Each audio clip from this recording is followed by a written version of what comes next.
No,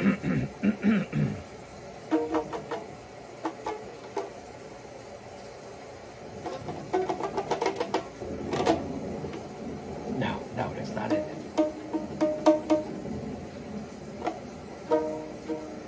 Raindrops keep falling on my head, but that doesn't mean my eyes will soon be turning red.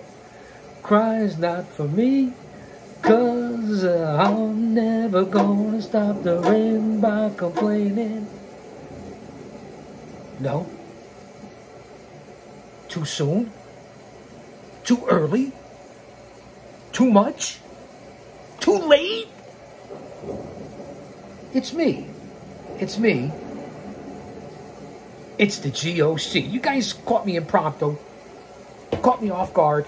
Whatever it is you want to say. Welcome back to Chaos Corner on Guardian of Chaos, the YouTube channel, for another special edition of Story Time. Coming to you live to tape 25 feet below the surface of the earth. One man, unique, unedited, unscripted, raw dog for you the fans. My over 50 years as a researcher, a historian, an agent, a producer, a smart, a mark. That's right, I said it, a mark. In my over 3 decades in this business, this industry, my 40-year journey as a pro wrestling manager who took the fucking bumps. That's right, unlike the rest of you out there in the IWC, this podcast world that sit there and give your thoughts and your views and your opinions, and you've never even stepped in the ring. I'm not calling anybody out. I'm just telling it like it is and calling it like I see it. I'm no better than anyone else, just different, unique, and that's why you're here. So when you leave here, you're a better person for what you know and your knowledge about this business than when you came in here. You learn things, facts. So when you're at your next fucking barbecue, picnic, office outing with your family, venue, friends, whatever it is, you know what the fuck you're talking about, and you can add to the conversation. I apologize for the cussing and cantankerous. You never know what's going to happen here in Chaos. You never know what I'm going to say. What, man? Kayfabe, what'd I say? Relax. Thanks for being here. Shout out to my moderators who keep the reins in on me, who put the chains on the Chaos, the fans, the OTS Tribal Queen, and Austin Nance. Another special edition of Story Time. As I said, follow me on all social media platforms. You know what they are. Here on the mothership, the Guardian of Chaos on the YouTube channel. Of course, over on X, a.k.a. Twitter, at Big Daddy GOC, and the GOC stands for the Guardian of Chaos. On Instagram, the Gram, it's the Guardian of Chaos. On Facebook, there's 2 accounts.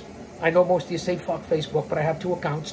Jabroni, that's right, Jabroni, Jabroni, just like it sounds for all you neckbeards, mouth breathers, virgins, geeks, goons, whatever you want to call yourself, with the brain of a dehydrated baby. No offense, man. I'm full of piss and vinegar here for this episode. It speaks to me. It's my heart. It's my motivation. It's my passion.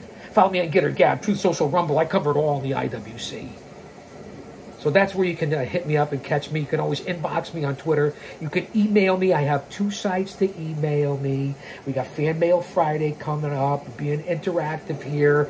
Over 3,000 videos on the channel. Go to the playlist. Go to the community section here on YouTube. I'm very active on social media daily. No one else is putting out the work and working for you guys like I am. Nobody. Like I said, unique, unedited, unscripted, one man, raw dog, no better, just different. From my life, my reality, my truths, which are in fact reality. Get it? Anyway, thank you everyone for being here. Story time, the emails, Chaos Big Daddy, the number 2 at yahoo.com. CHAOS, Chaos Big Daddy 2 at yahoo.com. And of course, Chaos Big Daddy 11 at Gmail. Chaos Big Daddy 11 at Gmail. Get in touch with me. You'll be a part of the show. No Patreon, no paywalls, membership, I don't know, $2 or something like that, super chat. It doesn't matter. I'm here regardless. This is, again, my motivation and passion. Stay mentally, physically, emotionally, spiritually fit as I ramble on here in my opening monologue. on story time. Discernment, use it. The world is crazy. There's a lot coming that a lot of people aren't going to be prepared for. Any of us. So get right.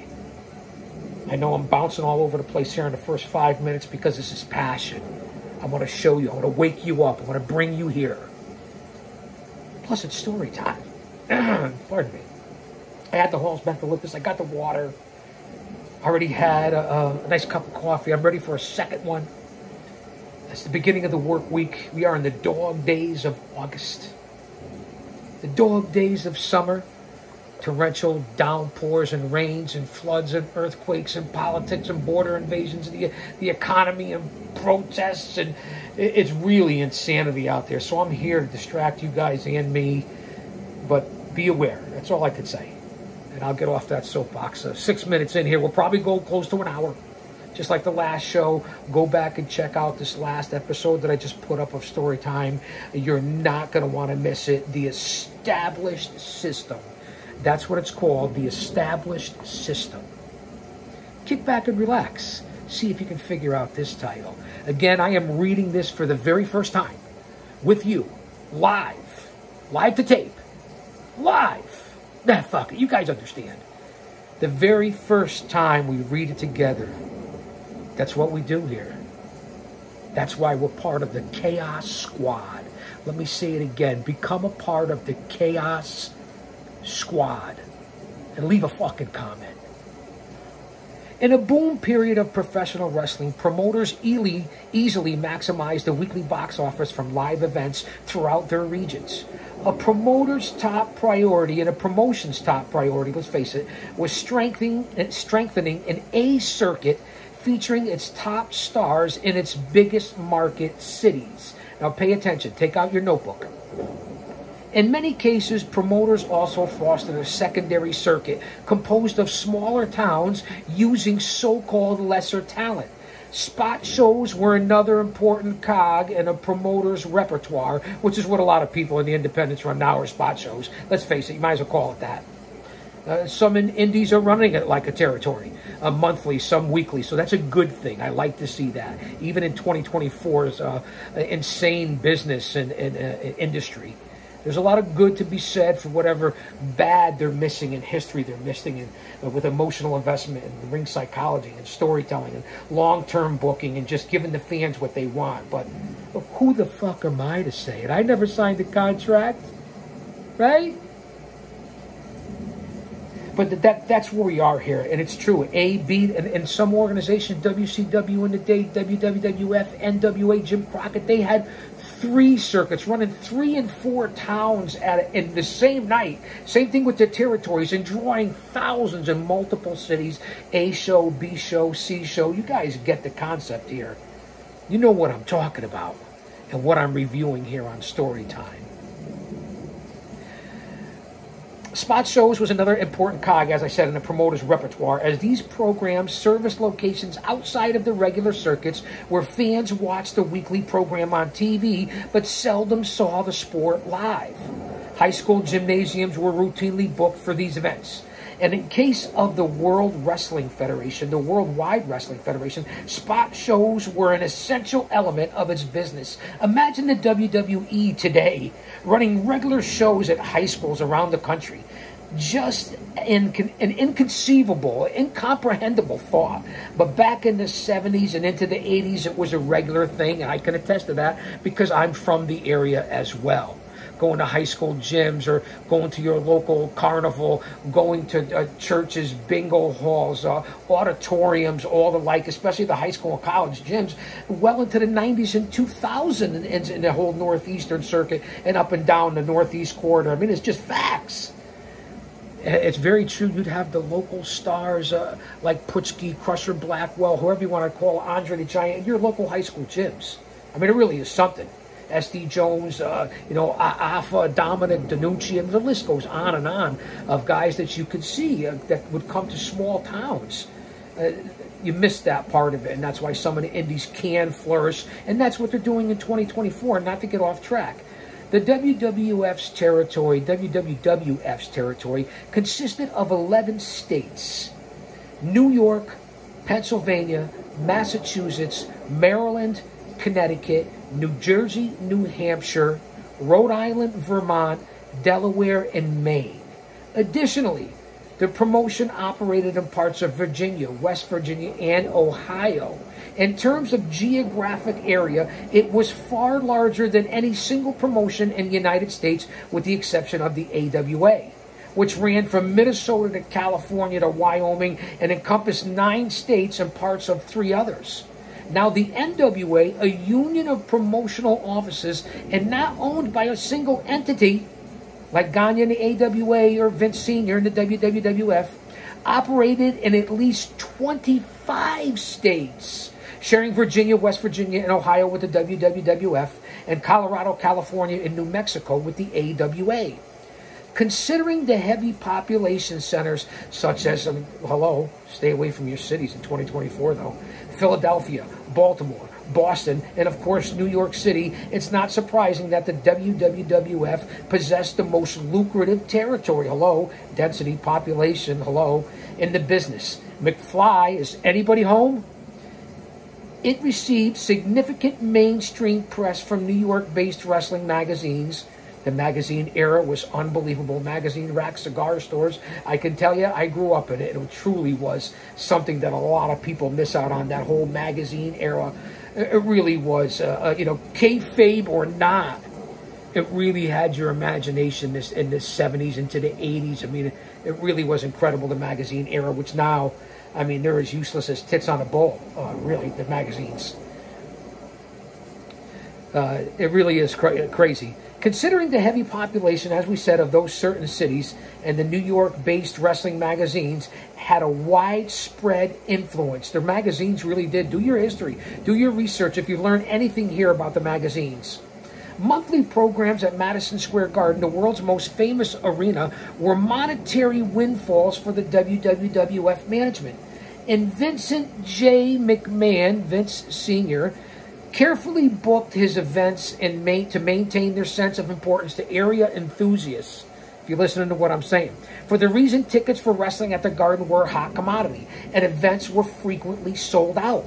By September 1980, McMahon's company was in a much better financial position than it had been only a year before, and after taking in more than $4.1 million in total box office receipts, it had $330,000 more in its coffers than it had at that point in 1979, with $640 grand in assets. You guys can't comprehend this. So what I'm talking about here in 1979, I can't comprehend it too, so it's no offense. Lighten up. It's at least 3 to 4 times more than the numbers. Take out your calculator, the money calculator that Cornette and Brian last always talk about, calculating then's money to today's money, and you can figure out these numbers. Very important to the story, and you can see the difference in how it's changed. But for as much as the players change, the game doesn't change. You can hate the players, but you can't hate the game. And I like to say that and throw it out there all the time, the old adage. So let that sink in there. And then, of course, we know the whole story of the $1 million from Crockett back to McMahon. That's all he had to buy the time slot back from TBS. And then that's what he used to start WrestleMania as fodder goes, as the old lore goes and legends go. And some people will say perhaps facts as well. Well, who am I to say? Of WrestleMania, then the whole explosion there. You guys get it. I'm off on a tangent here, but it's story time. That's why you're here. You don't know what I'm going to say, what I'm going to do, how it's going to end. Because I keep you coming back for more. Whether it's 1 view, 100 views, 1,000 views. It really doesn't matter. I mean, does it? I got to tell you other guys out there in the IWC the same fucking thing when it comes to your show. Don't try to be anybody else. Nobody can be Jim Cornette or Dutch Mantel or Eric Bischoff or Busted Open Radio. Nobody can be JD and the Solid Monster as their tag team, or JD and Jesse. Nobody can certainly be Don Tony and Kevin Castle, DT and KC. So be who the fuck you are. You're not competing with anybody else. You're competing with your own show. and providing entertainment and content not only that satisfies you for your legacy, and it's something that you know what you're talking about, but to give back to the people so they can learn something when they go out into the big wide world wide web of the IWC. Does it make sense to you yet? Let me get back to story time here. The cordiality between the WWF, being cordial, NWA and AWA, known as the Big Three at the time, grew immensely during the 1970s. And McMahon wasn't the only promoter. A feature of wrestlers from all three groups, Frank Tunney in Toronto, a roundish, amiable fellow with a perpetual smile, also benefited from the cooperation. Tunney, who turned 65 in 1977, began his career as understandably to Jack Corcoran, the old Queensberry Athletic Club in 1931, and assumed leadership role at the territory 9 years later. With an outstanding cast of wrestlers led by the ultra-popular Whipper Billy Watson, Tunney built Toronto into one of the most successful and reliable wrestling cities in the world. Fans packed the Maple Leaf Gardens, drawing immense gates and the biggest names in the business. And if you go back to the network, the cock, whatever you want to call it, WWE 24/7, you'll see the old shows from the 70s and 80s. I don't want to say old because that's my childhood into being a grown man and learning to get into the business. The shows from Boston Garden and the Spectrum and Madison Square Garden, the Toronto Maple Leaf Gardens, you know, the Baltimore Civic Center, the Hartford Civic Center, the legendary New Haven Coliseum in this area. I mean, it just really was some venues, you know, the Springfield Civic Center, the Providence Civic Center. I mean, there's so many different places from, as they say, from... you know, from Virginia all the way up to Maine and all points in between. There were some unbelievable venues in this area. There really are. You can go out to Pittsburgh too. There's a few big ones that I'm missing. I understand. I get it. Tunney City is a must for shows, and because Tunney was so well liked by fellow promoters, he received unparalleled assistance when it came to booking his events. The WWF was intentionally and intrinsically linked to Toronto for its earliest days, and from its earliest days, as a promotion, mostly because of the widespread local popularity of its champion, Bruno Sammartino. North of the border, between February '64 and July of 1969, Sammartino headlined the Gardens many times, earning a good payday for both himself and his handlers. Toronto was an easy flight from New York City, less than 2 hours. But after the Sheik took over as booker and began a lengthy reign of dominance beginning into '69, the WWF pulled back from its active working relationship. I mean, he just did. Sheik ruined that area. Nothing against the Sheik. He's a legend. His book is unbelievable, written by Brian Solomon. Go out and get Blood and Fire. I mean, I have it right here in the vault of Chaos Chronicles in my library. I've done some of the book review here on that by Brian Solomon. It's just an unbelievable. But the Sheik, you know, he wore it out. You guys know that not only can you make a city, you can also break a city. You just could. You could wear it out. I mean, those are the facts, even in the territory days. So where were we? In 1976, here on Chaos Corner, Tunney renewed things with McMahon, and Sammartino made a triumphant return, followed by his title successors, Superstar Billy Graham and Bob Backlund. Tunney also broke off with the Sheik, turning to the AWA for steady talent in October of 1977, including appearances by world champion, one of the most underrated world champions of all time, Nick Bockwinkel. A year later, Tunney locked in a new arrangement with Jim Crockett Promotions, a mid-Atlantic-based operation. Here we go.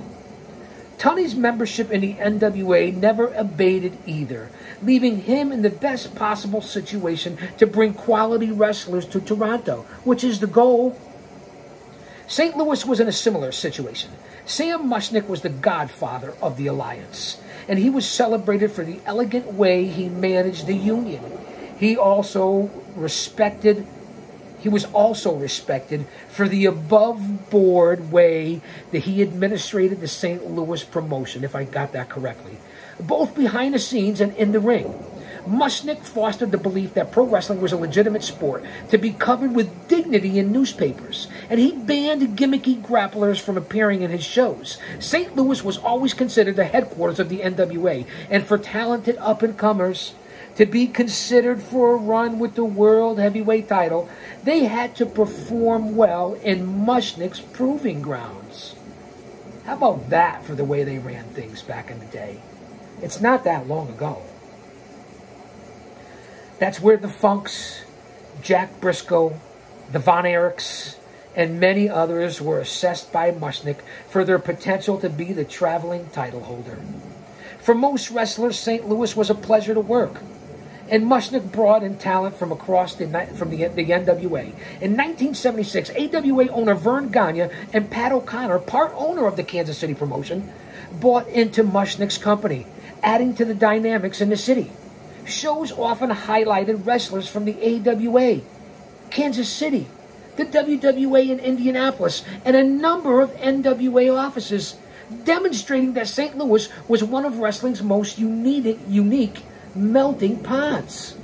Greg Gagne, Jim Brunzell, and Baron von Raschke were among the contingent imported from the AWA, while Bob Brown, Mike George were brought over from Kansas City. Dick the Bruiser, co-owner of the WWA, was routinely featured in St. Louis. And of course, the eighth wonder of the world, Andre the Giant, was an occasional special attraction. Booked from none other than Vincent J. McMahon. Ric Flair, a skilled youngster, was introduced to St. Louis audiences in 1978, and needless to say, he was more than impressive. You guys know the story, especially if you listen to Cornette. The one other major city in North America to feature talent from,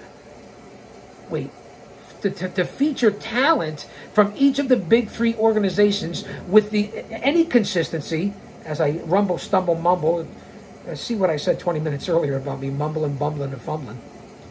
My linguistic skills, and you know you guys, and let me not get too crazy, it's a kid show, like my linguistic skills, as I say, El Guardian, the roll of the tongue.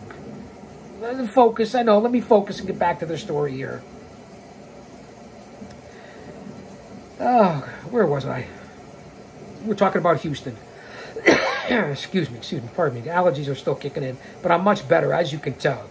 You guys, a couple of you guys sent me emails and inboxed me, asked me how the allergies were going. They're much better than they were a week or two ago. They really are. So I appreciate that from the bottom of my heart. Now let me focus. Under the watchful eye of Paul Boesch, an ex-wrestler who had competed for more than 3 decades, Houston was a haven for superstar grapplers, big matches, and extraordinary super shows. Talent from throughout Texas, plus appearances by AWA champion Nick Bockwinkel, who had secretly purchased 11% of the office, I bet you didn't know that, gave the city tremendous depth. And although Boesch was never an official member of the NWA, he received regular appearances by the Alliance World Champions as well. It is not surprising that McMahon, Tunney, Mushnick, and Boesch were on a different level than the average promoter. Each was a forward thinker and remarkably honest, bringing great credibility to their regions. These promoters were beloved by their audiences for the exceptional shows they offered and by the wrestlers themselves, who were respected and paid fairly. That's what it's all about. McMahon booked his most valuable star, Andre the Giant, with promoters across the world, regardless of their affiliation. Standing nearly 7 feet tall and weighing more than 450 pounds, he was an unbelievable sight to behold. In a world of behemoths, he was far and away the most extraordinary. Andre was a force of nature with stunning agility and strength, and throughout the 70s, he toured relentlessly. I don't think there's a man in America who puts together the air miles this man does, McMahon said about Andre in 1983. He's traveling every day. 2 weeks ago, he was in Japan. He's everywhere. Lucky for us, his IQ is as large as his body. He travels most of the time on his own, does everything for himself. There are guys who have to have someone with them all the time. I don't think any general manager in any sport can say he has a larger collection of eccentrics than we do. But not Andre. He'll always be there where you need him. That's the reputation of the Giant. Say what you want, until you can walk a mile in a man's shoes. Isn't that what they say? As I throw out some of the cliches here. Don't go anywhere. We're going close to an hour.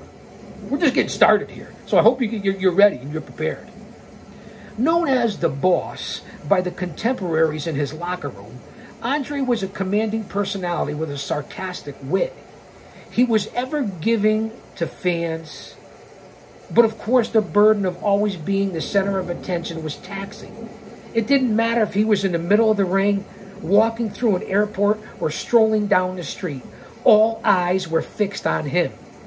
Andre carried himself well in spite of the fact that he had almost no privacy. His ability to consume massive amounts of food and drink was legendary, and one reporter claimed he usually spent 4 hours eating dinner while drinking 7,000 calories of beer or wine a day. Verne Gagne remembered a story of a famous beer drinking contest between Andre and former Olympian Chris Taylor, claiming Andre passed Taylor at 126 bottles and was still going at 147 bottles. To meet all of his commitments, Andre traveled in as many as 300 airplanes a year and humbly admitted, "You forget where you are sometimes." Without question, Andre was immensely important to wrestling's resurgence from the mid to late 70s, and he was a crucial weapon in the McMahon's arsenal. The WWF, which shortened its promotional name to the World Wrestling Federation in 1979, take out your notebooks, write it down. WWF became the WWF in 1979, was riding a nice high as the decade came to a close. Attendance remained consistent at Madison Square Garden, and McMahon wasn't relying only on babyface champions, Bob Backlund, just to pull in the crowds. He padded events with Dusty Rhodes, Pat Patterson, and even Bruno Sammartino, along with a deep roster of up-and-comers, future legends. Ted DiBiase, Tito Santana, Roddy Piper, and Larry Zbyszko were given opportunities to shine on wrestling's biggest stage.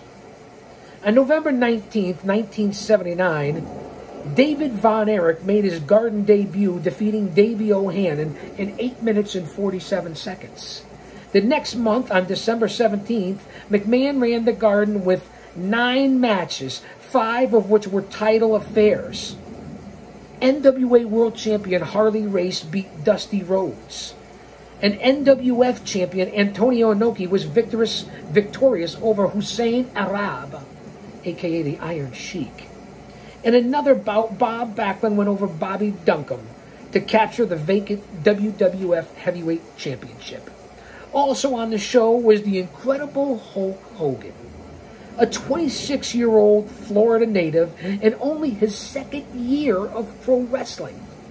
At 6'8", Hogan was a true standout, beating Ted DiBiase with a bear hug in his Garden debut. He had superstar written all over him, and promoters could see the dollar signs.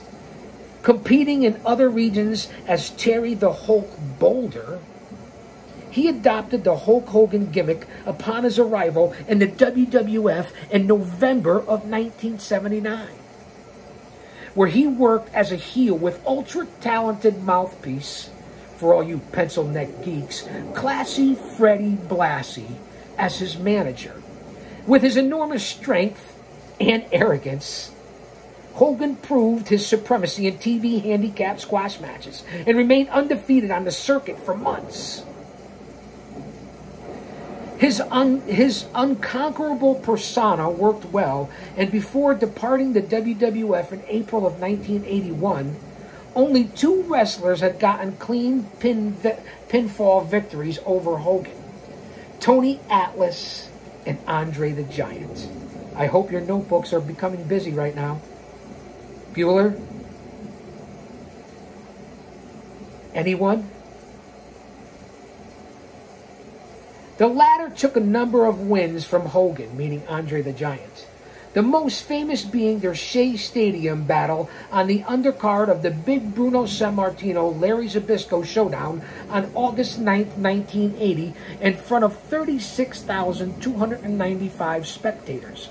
Remember the Shea Stadium series from the late 70s into the early 80s. There were 3 events in the Shea Stadium series. Go out and see if you can find them, fan. Well worth watching.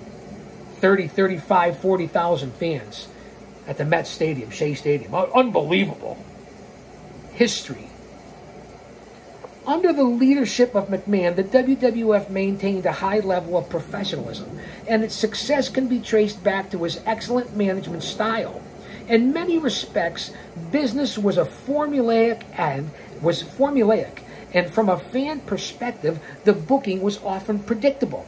But that didn't mean it was any less exciting. McMahon loved to push the larger-than-life heels. And as with Hogan, nearly every rule breaker had a manager. Back to the golden era of managers. Classy Freddie Blassie, the Grand Wizard, Captain Lou Albano, were legendary as the vocal emissaries for growling roughnecks. The role of manager was crucial in the development of feuds, and their colorful antics were endlessly entertaining. And that's where I got a lot of the Guardian of Chaos, Big Daddy, antics ringside and in the ring was from the likes of those men. Throw in your Bobby Heenans, your Jim Cornettes, your Gary Harts, your Paul Ellerings, your J.J. Dillons. Those are golden era and the best managers to ever walk the face of the earth, and for what they provided at ring, not just on the mic and with their persona, but physicality as well. I was a 300-pound manager who was known to be trifled with. Mobile, agile, hostile, and nimble. I just wasn't a pro wrestler. Pro wrestling manager was my route, where I was meant to be. Because I'm as good a talker as I am a fighter. That's just the facts. And there's a few other stories too, but if you're a fan, you know everything about that. What do they say? If you know, YK, whatever the fuck it is, right? Am I on the right? Somebody drop a note in the chat. Am I right there? Stand by. Don't go anywhere, man. We're only a half an hour in. You guys don't stay for the whole program. You're missing out. Even if I throw out the Chaos clips, because you know I break all these down and go into Chaos clips, and you can see them in 3-minute segments here on the channel. All breakdowns of story time, flashback, this date in pro wrestling history, Chaos Corner, the live events, the whole 9 yards. You guys still know that I cover AEW, WWE every week live here on the community page and over on Twitter, aka X.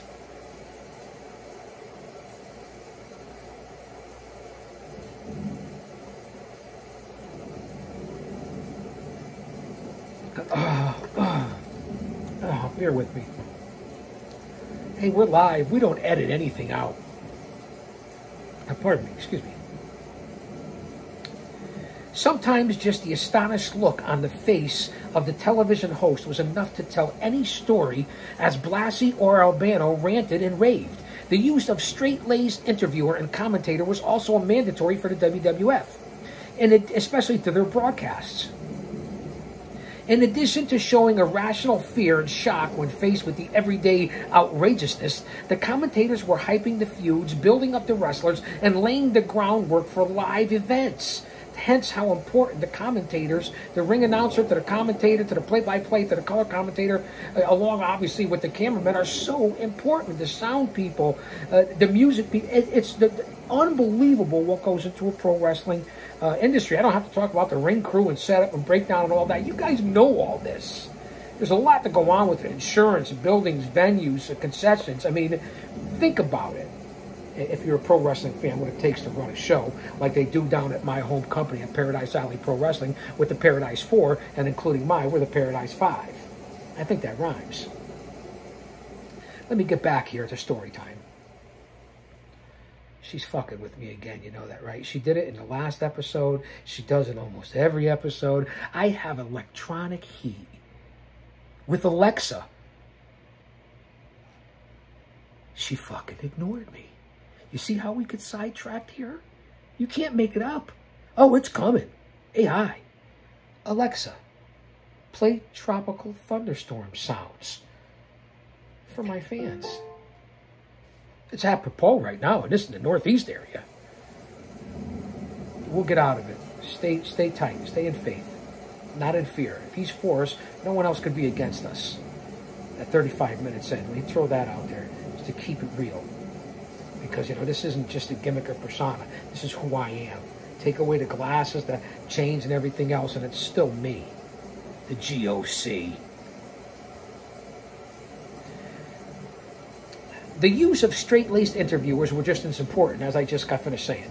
In addition to showing irrational fear, during ordinary TV bouts, when a superstar faced off against an enhancement worker, a jobber, the commentators usually gave a few compliments to the jobber, the enhancement talent, early in the match, which served to further boost the superstar as they went on to easy victory.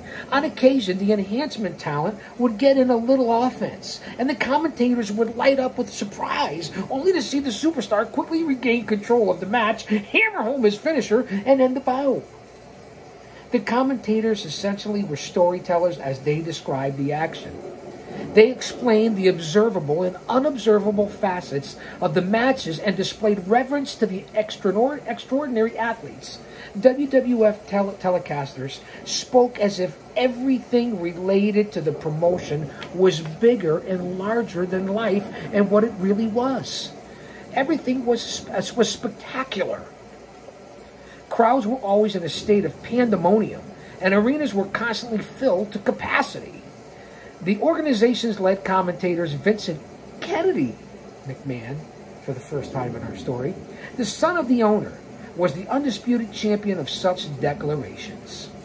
Noted for his ultra-serious TV presence by the New Orleans Times Picayune critic Bob Weishart, McMahon was diametrically opposite to the character he would make famous on WWE television decades later. Profoundly knowledgeable and an expert at generating excitement, McMahon first joined his father's WWF and its parent company, the Capitol Wrestling Corporation, in 1969, a year after graduating from East Carolina University with a business degree.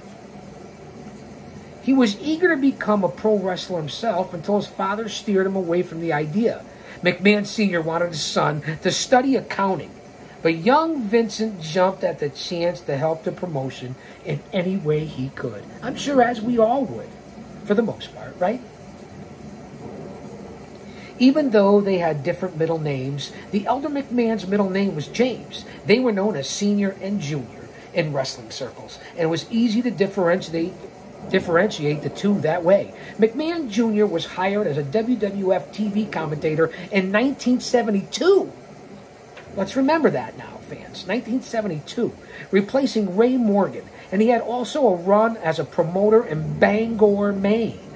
As a third-generation wrestling impresario, he had a lot to live up to, but he proved himself in his early endeavors.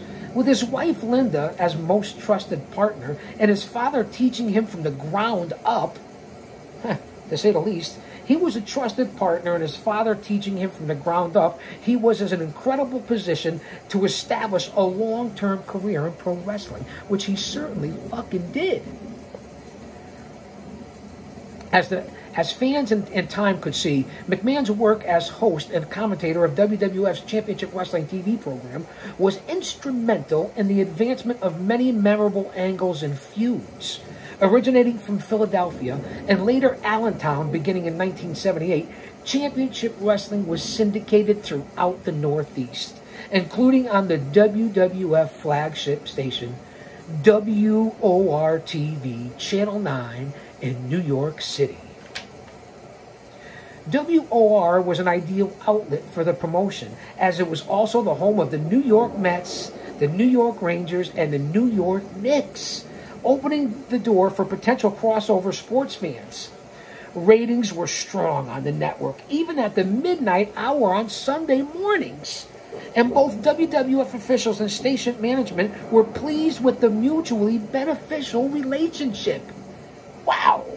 WOR executives followed in the footsteps of Atlanta's Superstation, WTBS, and began transmitting its broadcast feed nationally via satellite. By the end of the decade, WOR was featured on several hundred cable systems, and one flip of a switch, the entire WWF was being showcased all over the U.S., reaching an entirely new audience and creating limitless possibilities for Vincent J. McMahon's company. But for the National Wrestling Alliance, the advances in cable and satellite distribution were worrisome.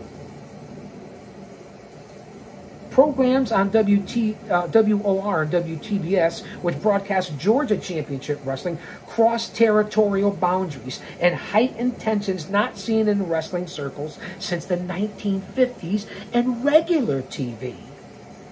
Back then, the major networks, Dumont among them, created all manner of difficulty in professional wrestling when they telecast centrally based shows into out-of-town cities. Chicago, Dallas, and Hollywood were the main offenders, and it took a long time for paranoid promoters to settle their nerves. Agreements were made to highlight the stars of various territories on the network channels, and it was believed similar deals would be made with the WWF and Georgia officials to pacify nervous NWA affiliates. The other concern of the alliance, of course, was the threat of radical expansion. But since the WWF and Georgia were members of the Union, it seemed unlikely. But things needed to be hashed out. And the annual NWA convention was the perfect place to address such grievances. Taking cable television out of the equation for a moment, the wrestling world was already peacefully dealing with some overlap in local broadcasting in some parts of the country. For instance, Little Rock, a stronghold firmly in the group of promoter Leroy McGuirk of Tulsa, received telecasts from two other outside territories, Memphis and Dallas. Caused by the natural reach of frequency waves and captured by fans with antennas, there was nothing McGuirk could do to block the programs in his region. Much different now, right? And if local fans decided that World Class had a more entertaining product, then they did. I mean, that's pretty simple. They could choose to watch the Dallas show instead of his. In effect, wrestling fans, obviously it's supply and demand, that's what you want, choices, it's all about choices. In effect, wrestling fans were better off because they had more options, much-needed viable alternatives. But promoters were being thrust into a situation in which they had to strengthen their TV to remain competitive. By the end of 1981, McGuirk was also dealing with the arrival of Georgia and WWF on cable. So that's how it started affecting the territories. As for the happenings in the ring, the NWA saw the World Championship change hands 4 times in 1981. Take out your notebooks. Harley Race was in the midst of his 5th reign.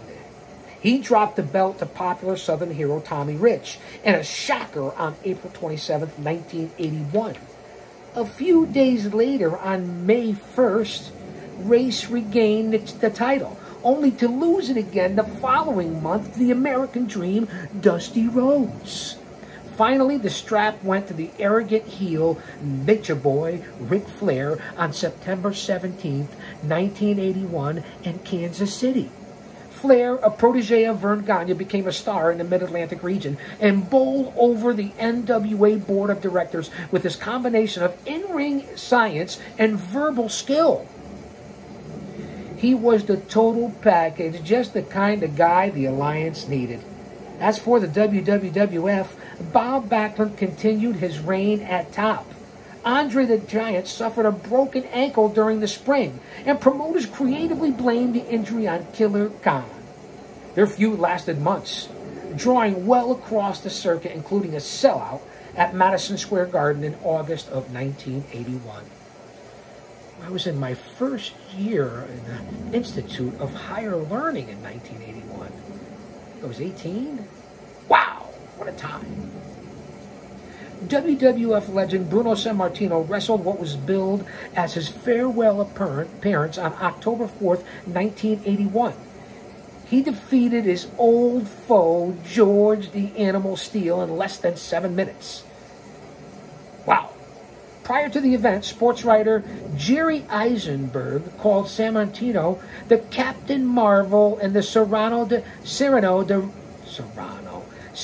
de Bergerac of all that, and is pure in that peculiar world of good and evil.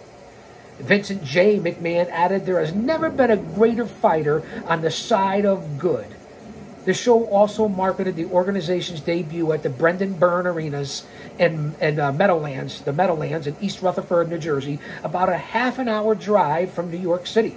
It should be noted that Sammartino didn't retire for good that night, and officially wrestled his match 6 years later in 1987.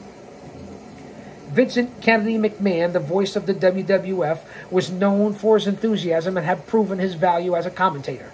But McMahon was an entrepreneur at heart, willing to take risks, and saw the wrestling landscape a lot differently than his father. His father's peers, the wrestling landscape, and the majority of the fans. Than anybody. His experiences since moving up from North Carolina in 1969 encompassed everything from selling tickets to handling ring announcing duties for his father's telecasts. He was everywhere. The lessons he learned were priceless, especially those in and around Capital Wrestling's home office, watching McMahon Sr. manage the day-to-day operations. Even though he was still relatively young, McMahon Jr. was a visionary when it came to professional wrestling. He shared that trait with his father to a certain degree. All their mental images of the business couldn't have been more different. The elder McMahon used his great intellect to unify the entire Northeastern Territory under his Worldwide Wrestling Federation banner, a tremendous achievement. But he refused to consider further expansion because it was against the gentleman's agreement binding the sport's promoters. The territories were set in stone, and there was no room for anyone to expand. McMahon didn't want to rock the boat and sought to make the most of the region he controlled. His son was uniquely different in that respect. McMahon Jr. saw the wrestling landscape as full of opportunity. Everything was ripe for the taking, including territories and talent. The Sherman Antitrust Act prevented any exclusivity, and the National Wrestling Alliance was bound to U.S. laws stemming from the 1956 Consent Decree. McMahon, who turned 36 in 1981, understood the bigger picture and the established protocols of the business.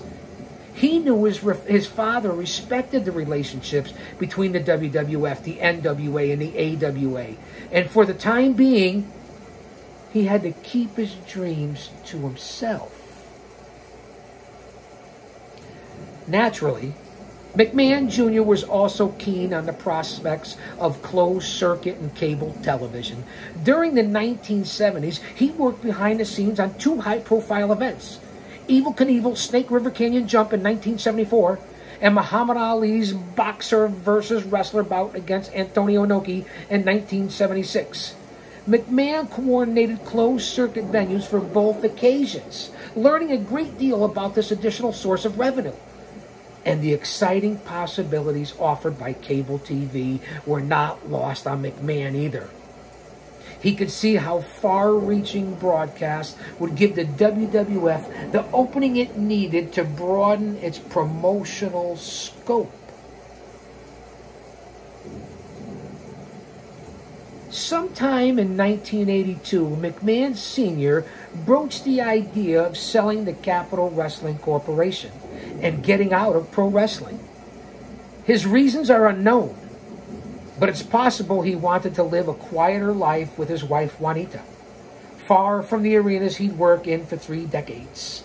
At 67 years old, he was a veteran of the squared circle, By selling off his shares, he could live the rest of his life free from wrestling's everyday stresses. But the sale of Capitol Wrestling to an outsider potentially put McMahon Jr. out of a job, and it ruined his grand plans for expansion.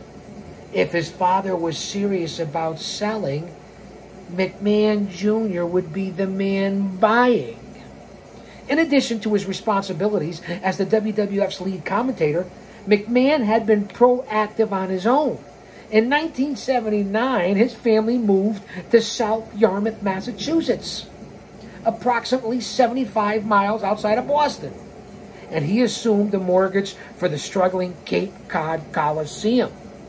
He arranged a slew of events at the Coliseum, from hockey games to concerts. A few months later, on February 21st, 1980, he incorporated his new company, Titan Sports, a domestic profit corporation in Massachusetts, with McMahon serving as president and treasurer. I hope you wrote that down and you're paying attention. Boy, you learned a lot today.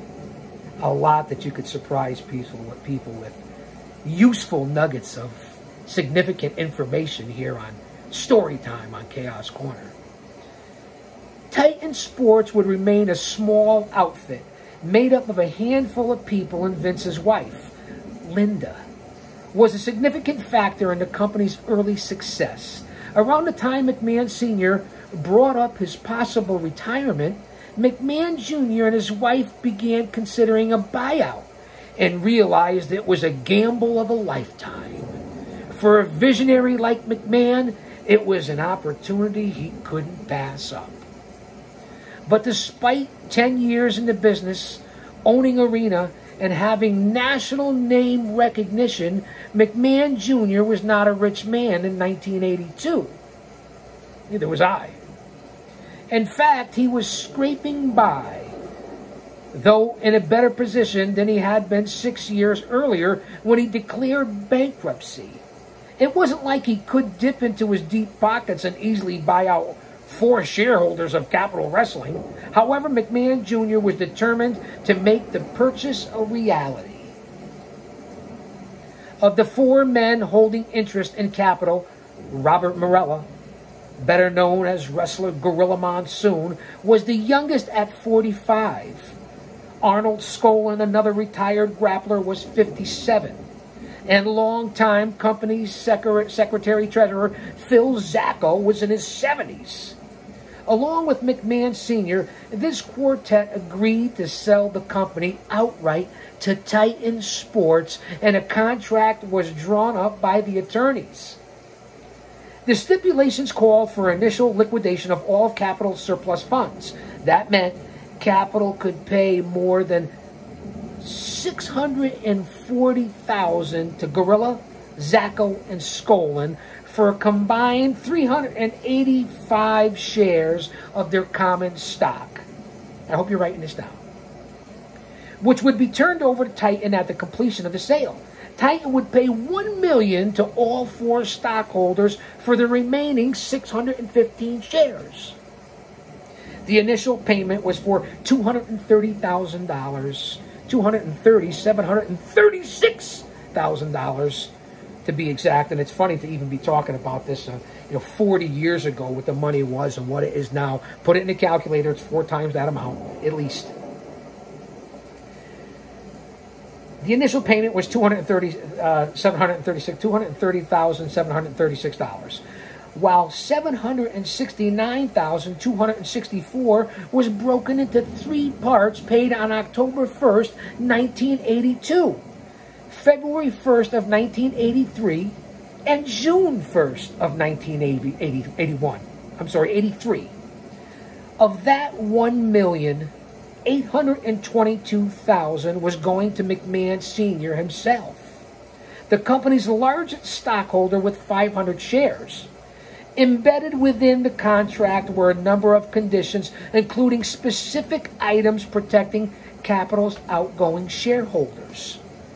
If Titan defaulted on any payment, all shares would return to McMahon, Gorilla Monsoon, Marella, Zacco, and Skolin, and the group would keep any money paid to date.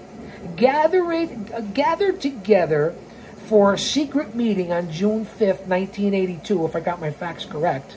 These individuals shook hands and affixed their signatures to the contract. Capital Wrestling was now the property of Titan Sports, and Vincent Kennedy McMahon Jr., will say, was the new head of the World Wrestling Federation. Remember that. I hope you guys wrote this down. Invaluable information, and we're under an hour here on Storytime. Without kayfabe-defying websites to break the news, the sale essentially went unreported. And it was a business as usual across the board. For McMahon Jr., there was a new burden, and that was coming up with a significant amount of cash before June of 1983. The entire deal hinged on his ability to make good. At the same time, he was considering bringing in outside talent and the feasibility of expansion. The ball was rolling, and McMahon was looking at an uphill fight. Speaking of balls, I always wanted to be a juggler, but I just didn't have the balls for it. It was looking at an uphill fight, Vincent Kennedy McMahon Jr. The WWF was charted on a new course, and its future was in the hands of an enthusiastic and enterprising new skipper. I hope you guys enjoyed this, because this was one heck of a ride for me. I'll say that to say this, because I tell it like it is. Don't you dare miss it.